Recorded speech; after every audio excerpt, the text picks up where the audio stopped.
Harrison Barnes. You're listening to 3 Point Conversion.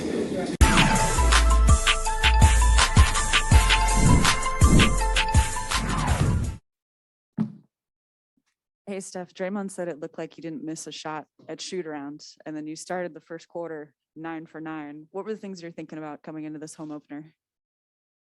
Absolutely nothing. Just moving on from last game. Law of averages, keep your confidence. And once you saw the first couple go in, it was just staying aggressive. Same thing I try to do all the time. I don't know if I've had a perfect start like that before, but it was just a good flow from the jump and have fun out there. You called that last game trash, though. I messed up. I mean, I said I played like trash, and I tried to quickly correct it by saying I shot the ball terribly, but I did other stuff. So, yeah, I should have just said I shot the ball like trash and still tried to find a way to impact the game. But you can still play well even though you don't shoot the ball well. But I'd rather have a night like tonight. Yeah. Was there any carryover in your mind of wanting to maybe course correct or have, be a showman for fans at Chase Center? There's always that vibe when you want to play well to win. This isn't the first time I've played terrible. See, I almost did it again. I shot terrible at Staples and came back and had a good game that, on the back end. So never worried about my shot ever, even though, it's just one game. You've dealt with, obviously rough games responding those in the past. Jordan Poole hasn't really, this is his first kind of big moment that he's stepping into this season. What do you say to him, during and after a game like tonight? Told him plenty of times, and you just have to go through the reps of not riding that emotional roller coaster because he had two big drives in the third or big in the fourth quarter, even though there were some other plays that didn't go his way. But he stayed aggressive, and over the course of 82, you're going to find yourself in positions where you're, reading the defense, getting to your spots, knocking down shots, getting loose a little bit, a lot more often than a night like tonight. You just can't go home and dwell on it. You got to learn from it, watch the film, but there's no other emotion other than just, stick to your program, the work you put in, and good things will continue to happen for you. It's the process for everybody going through that. Steph, can you take me through those last two threes, the deep one? What did you see? And then the one where you advanced to Damian Lee and then got it back? I was trying to get the first one. I was trying to get the ball. I don't know, like a little flare action, back cut didn't work. And then I came off, and in those situations, you don't really think about where you are. It's just a matter of where is the defense, how much space do you have, and there was no indecision. That's why I went in. Whether it's a good shot, bad shot, no indecision of once I got it, rhythm, step into it, knock it down. And then we talk about the throw ahead pass a lot because it's really hard to defend. You get a stop, go in transition, somebody's running the wing.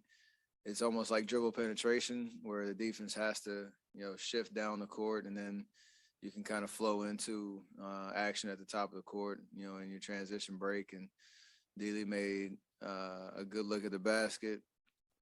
Everybody kind of shifted down, and I was able to, come in the wake on the right side, and he made a good pass and knocked it down. So we talk about that type of action a lot, whether it creates an open three or not. It's just good basketball.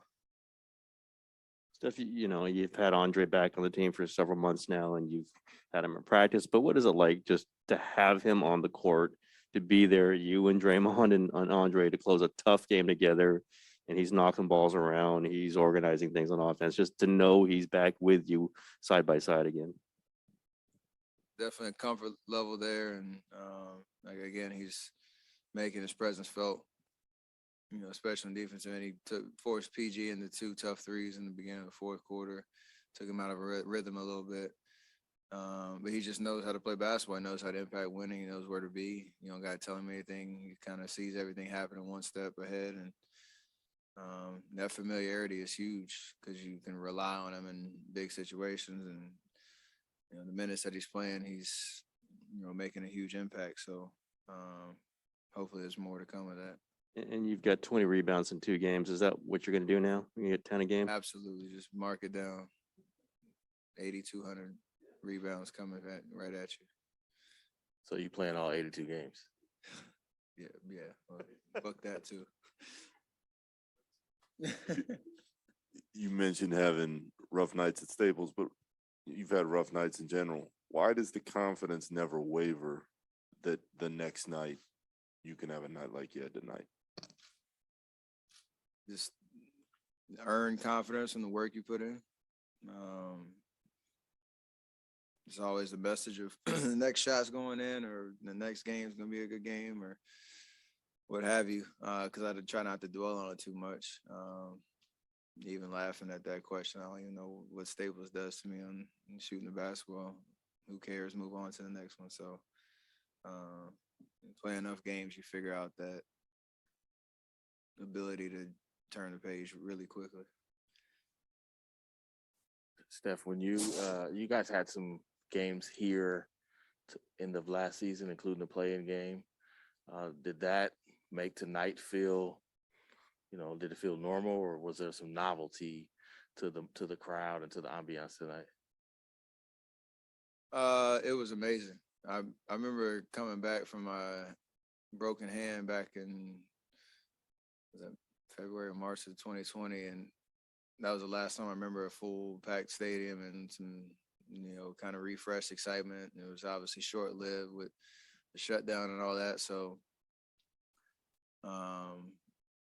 going from no fans to whatever it was, 1,500 to 7,500 last year was cool because we needed just some type of energy and life in there. But tonight was different, and obviously the way the game played, it was awesome. The first quarter, it was kind of blah in the second and third, and then the fourth was, playoff type of atmosphere, and the game kind of followed suit. So it was nice to experience all of that, and obviously nice to get the win. But it's great to see everybody in the stands, and hopefully we can continue to build culture and a true home court advantage here, because it's going on the 3rd season, and we haven't had that opportunity yet. Just want to go back to Andre. He dunked tonight. I think he had a dunk in the preseason too, but he stepped out of bounds. I mean, what do you think of his springs, just how his body looks? An athlete is always an athlete. He works on his body, and like I said, he was not just here just to be the honorary, warrior on the bench. He's got a lot left in the tank, and he showed that defensively, turning a stop into the transition dunk, or he had a couple of practice and training camp. You could tell he was feeling good. He was letting everybody know he still got it. So it's pretty cool to see. Steph, you're feeling about being named one of the top 75 players in NBA history, and also Clay and Draymond not getting on that list. Yeah, I mean, obviously it's an amazing honor. It's something never dreamed of in terms of, I remember watching the top 50 list and those interesting jackets they had, and just the names that you saw and all that. Now you think about 25 more in the last 25 years and what it's meant. So to be on that list it's amazing, especially while you're still playing. It means a lot in terms of what you poured into the game and what I feel like I have left. Obviously, those two guys deserve to be on that list. Their resumes stack up with anybody in terms of winning, accolades, everything. So I know it's a vote, and I know there's a whole process, and there's some other, top level names that aren't on that list. It just one speaks to how special that 75 is, but also how talented this league is. And I've played with two guys who deserve to be on that list as well. So I think Clay said fuel for the fire. I like that too. Steph, along those lines, what Tim asked, Draymond was in here a minute ago and he said, well, you better count on me to be in the top 125 years. I mean, and he said, and he wants to be a Hall of Famer. I mean, does that sound about right? Get both of those, and if not, then something's seriously wrong with the situation there for sure. Clay too. Hey, did you know Damian Lee was going to get that right back to you? Was there because you've played together for so long, or was it just a read and react situation? It's a read and react situation, but I was also a little thirsty. So when I threw it, he could see that blue jersey just flying in his peripheral. So if he didn't have a shot, which I thought at first that could have been an option because he had already hit 2 in the 4th, I knew I was coming back. It's just a matter of if I could get open and if timing was right. But you watch it, I knew exactly what I was trying to do from the jump. So I'm glad he saw it too.